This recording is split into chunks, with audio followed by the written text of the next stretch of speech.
semester 4.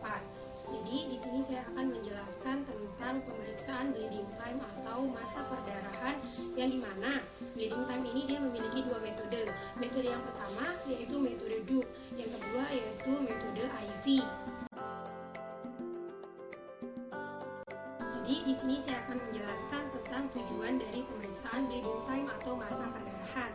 Jadi di sini kan seperti yang telah dijelaskan tadi ada dua metode, yaitu metode DUC dan juga untuk metode IV.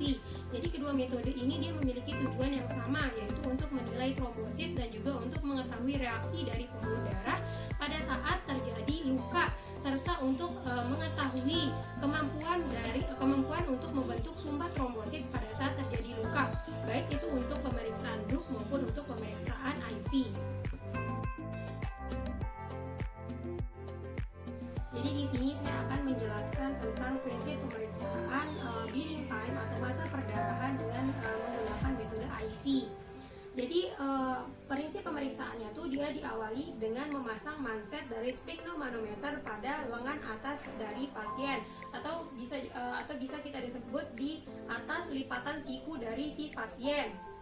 Kemudian tekanan dinaikkan sampai dengan tekanan 40 mmHg atau milimeter hemoglobin.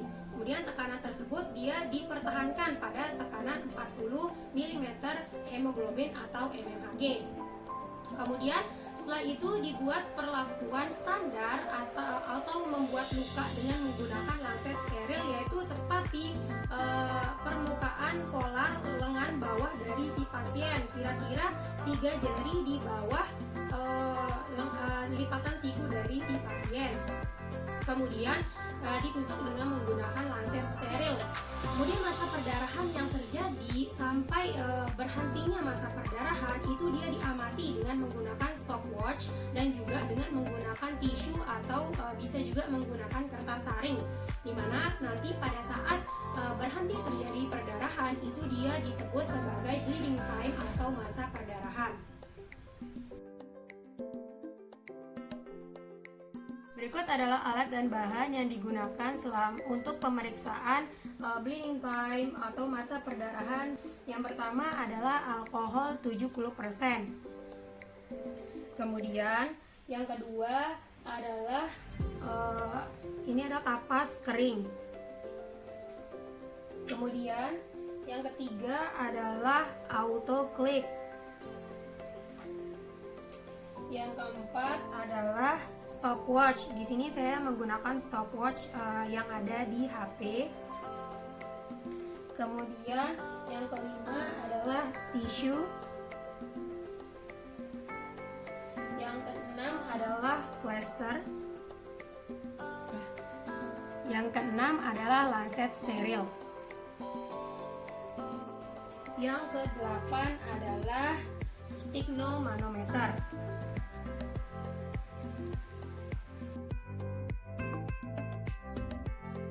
Langkah pertama adalah minta pasien untuk meluruskan lengannya. Ini sih Mbak, boleh diluruskan lengannya. Oke, kasih. Kemudian langkah yang kedua yaitu memasang sphygmomanometer. Manset dari sphygmomanometer ini dia dipasang tepat di lengan atas dari pasien, atau bisa kita sebut di atas lipatan siku dari pasien.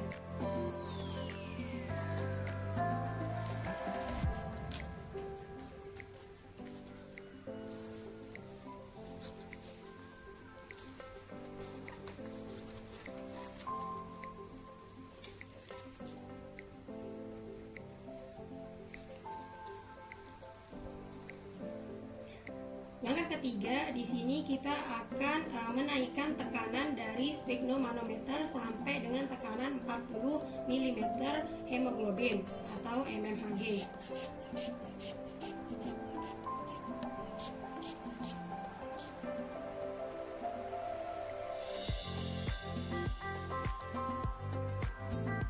Bisa kita lihat di sini tekanannya sudah 40 mm hemoglobin atau mmHg. Kemudian setelah itu di sini langkah yang keempat itu kita akan melakukan perlakuan khusus atau dengan membuat luka tepat 3 jari di bawah lipatan siku atau pada permukaan permukaan volar lengan bawah dari si pasien. Kemudian langkah selanjutnya adalah kita mendesinfeksi bagian yang akan dilakukan pemeriksaan. Kemudian tunggu beberapa saat supaya alkoholnya kering.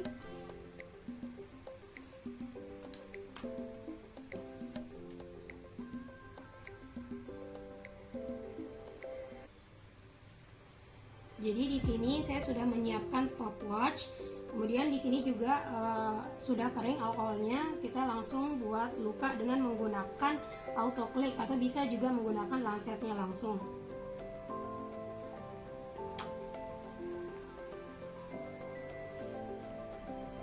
Jadi di sini pada saat tetesan darah sudah mulai keluar, stopwatchnya langsung dinyalakan.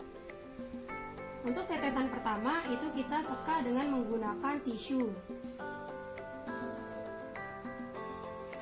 Kemudian kita akan menyeka tetesan darah setiap 30 detik sekali.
Sini perdarahan yang terjadi ini sudah selesai, kita bisa matikan stopwatchnya. Kemudian kita lepaskan tekanan dari sphygmomanometer.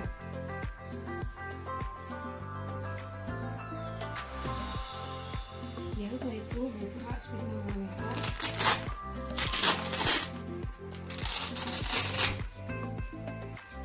Kemudian lakukan perlakuan terhadap luka dari si pasien.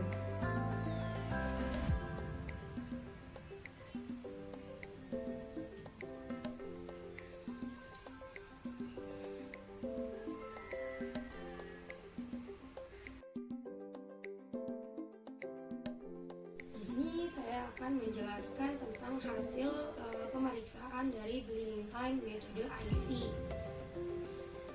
Jadi di sini dia terdapat 3 tetesan dari darah yang masa perdarahan yang terjadi pada saat kita melakukan perlakuan khusus atau luka pada permukaan volar lengan bawah dari si pasien. Di sini tetesan yang pertama ini adalah yang kita dapat pada saat pada saat baru terjadi luka. Kemudian tetesan yang kedua ini adalah tetesan di mana pada saat 30 detik yang selanjutnya. Kemudian pada tetesan yang ketiga ini adalah pada 30 detik selanjutnya yaitu 30 detik yang kedua. Dan setelah itu tidak ada lagi perdarahan. Maka ini dia pada tetesan yang ketiga ini dia disebut dengan bleeding time atau masa perdarahan. Nah, untuk harga normal dari masa perdarahan dengan menggunakan metode IV ini adalah 1 sampai dengan 7 menit, di mana yang menandakan bahwa hasil pemeriksaan dari bleeding time metode IV pasien itu normal. Sekian penjelasan yang dapat saya sampaikan mengenai pemeriksaan bleeding time atau masa perdarahan. Wabillahi taufiq wal hidayah. Wassalamualaikum warahmatullahi wabarakatuh.